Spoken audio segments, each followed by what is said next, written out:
Prime minister صاحب آپ کے جو خیالات ہیں NRO کے بارے میں وہ آج بھی سنے ہم نے, پہلے بھی پوری قوم آگاہ ہے.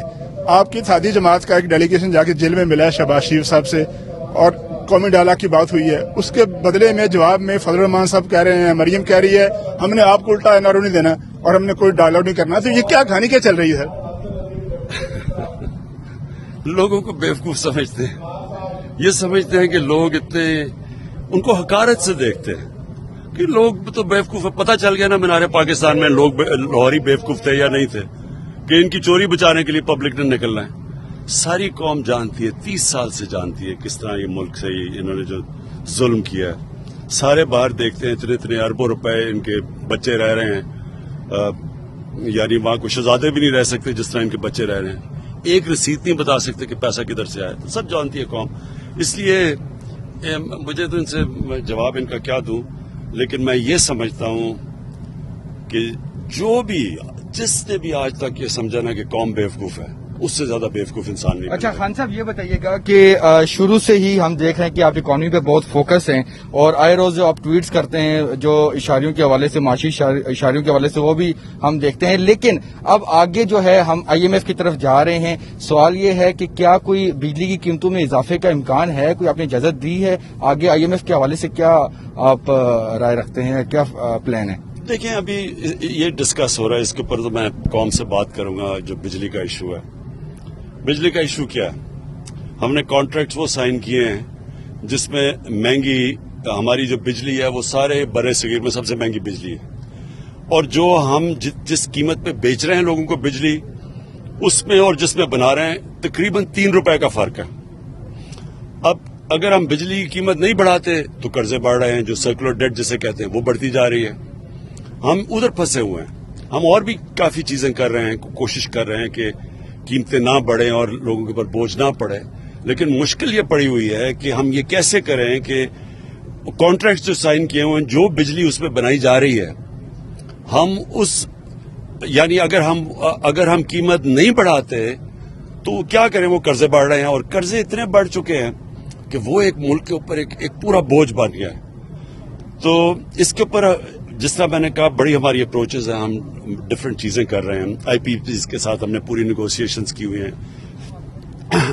کانٹریکٹس ریویو کرنے کے لیے, تو ابھی لگے ہوئے ہیں. دیکھیں آنریبل پرائم منسٹر صاحب یہ بتائیے گا کہ آج ایک تو ہم چکوال آئے, ہم نے آپ کی تقاریر میں سنا تھا آلیو آئل کے بارے میں اور آلیوز کے بارے میں. ہم نے آج خود جا کے وہ وزٹ بھی کیا آلیوز کی جو تھی, اور ہمیں بڑا اچھا لگا کہ وہ بڑے ان کا ٹارگٹ 86,000 ایکڑز کا وہ جولائی کا ان کا ٹارگٹ ہے. ایک تو یہ بتائیے گا کہ گورنمنٹ کا اس حوالے سے کیا آگے پلان ہے خالص یہ اسپیشلی آلیوز کی فیلڈ کو لے کر. اور دوسرا سر لاسٹ میں سے ایک پولیٹیکل بھی سر یہ بتائیے گا کہ 31 جنوری کو آخری ڈیٹ ہے جو آپ سے ڈیمانڈ کیا اپوزیشن نے ریزائن کا, اور 31 دسمبر کو ان کے اپنے قائدین کو ریزگنیشن جمع کروانے تھے, وہ ان کی ڈیٹ ہے. 2-3 دن رہ گئے, لیکن وہ استعفوں کے معاملے پر تھوڑا سا سر تذبذب کا شکار لگ رہے ہیں. اور ابھی ہم نے دیکھا کہ 27 کو پیپلز پارٹی کے جلسے میں مولانا فضل الرحمان بھی نہیں جا رہے. تو سر اس پر کیا کامنٹ کریں گے؟ پہلے تو ہمیں ہر کوئی قوم کو ہمیں چیز کرنی چاہیے جس سے ہماری ایکسپورٹس بڑھیں اور امپورٹس کم ہوں. تو جو آلیو آئل ہے یہ اس لیے ضروری ہے, یہاں ہمارا اگر ہم آلیو یہ زیتون کے درخت لگا دیں تو ہم اتنا ہمارے تیل پروڈیوس کر سکتے ہیں کہ یہ نہیں کہ صرف پاکستان کی ضروریات پوری ہو جائے گی, ہم ایکسپورٹ کر سکتے ہیں اسے. اور دوسری چیز اب جو گھی کی قیمت بڑھی ہے, اب کیوں بڑھ گئی ہے؟ کیونکہ ہم تقریباً $2.5 ارب کا ایڈیبل آئل امپورٹ کرتے ہیں, باہر سے منگواتے ہیں, ادھر ان کی قیمت بڑھ گئی ہے. جب باہر قیمت بڑھتی ہے تو ہمیں بھی یہاں قیمت بڑھانی پڑ جاتی ہے. لیکن اگر ہم خود اپنا آلیو آئل پروڈیوس کر لیں تو یہ ہمارا مسئلہ حل ہو جاتا ہے. تو اس کے اوپر اب ہم پورا زور لگا رہے ہیں. اور بھی ایک ایووکاڈو کا بھی ہم سوچ رہے ہیں. وہ ایووکاڈو ایک ایسا پھل, وہ سبزیوں میں سب سے یعنی قیمتی سبزی سمجھا جاتا ہے, تو وہ پاکستان میں تو بڑا اچھا اگتا ہے. تو اس کے اوپر بھی ہم نے اب ساری کوشش کر رہے ہیں کہ ہمارا جو ایگریکلچر ہے وہ اب کیش کراپس, وہ ان کراپس کی طرف جائے جس میں ویلیو ایڈڈ ہو, جو ہم ایکسپورٹ کر سکیں. اور جو آپ نے یہ کہا, آپ نے کیا کہا تھا اس میں آپ کو یہ بتا دوں کہ اگر انہوں نے استعفے لیے, میری آج پیشنٹ کو ہی سن لیں کہ ان کے فارورڈ بلاک بن جائیں گے. جس نے 15 کروڑ یا 10 کروڑ خرچ کیا الیکشن لڑنے میں، وہ ان کے کہنے پہ استعفے دیں گے؟ یعنی وہ، اور مولانا فضل الرحمان تو ویسے ہی 12th مین ہے، اس کے کہنے پہ کون استعفیٰ دے گا؟ اور وہ ان سب کو پتا ہے، دیکھیں ان کی اپنی پارٹیز کو پتا ہے کہ یہ صرف اپنی کرپشن بچانے کے لیے سارا کر رہے ہیں، تو ان کی کرپشن یہ کریں، پیسے یہ بنائیں۔